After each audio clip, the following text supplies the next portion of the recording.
নমস্কাৰ, মই হায়দৰাবাদৰ পৰা কৈ আছোঁ। ৰাজীৱ শদিয়া দাদাক মই বহুত ভাল পাওঁ আৰু সদায় ভাল পাই থাকিম। তেখেতৰ গীতবোৰো বহুত ভাল পাওঁ, সদায় শুনি থাকোঁ তেখেতৰ গীতবোৰ। আগত তেখেতৰ লগত ফোনত কথা বতৰাও পাতিছিলোঁ।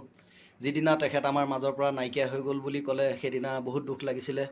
আৰু সদায় যেন তেখেত আমাৰ মাজত নাথাকিলেও তেখেতৰ গীতবোৰ সদায় জীয়াই থাকক আমাৰ মাজত, তাকে কামনা কৰিছোঁ। সকলো অসমবাসী ৰাইজক অনুৰোধ জনাইছোঁ, তেখেতৰ গীতবোৰ শুনক আৰু সদায় তেখেতক জীয়াই ৰাখক। তেখেতৰ গীত এটি অলপ গুণগুণাই দিছোঁ, শুনকচোন।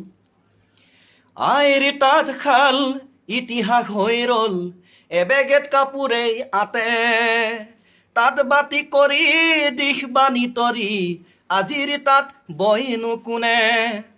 অসমীয়া মাধ্যমত আমাৰ ল'ৰাক নপঢ়াওঁ, মাতৃভাষা নুফুটে মুখত, ইংৰাজীও নুফুটে মুখত।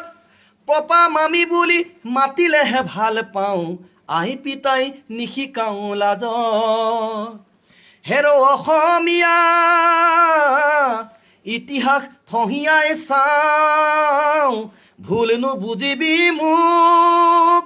নিজৰ সংস্কৃতিক অমান্য নকৰিবি, কমাই দে পশ্চিমীয়াবোৰ। নিজৰ সংস্কৃতিক অমান্য নকৰিবি, কমাই দে পশ্চিমীয়া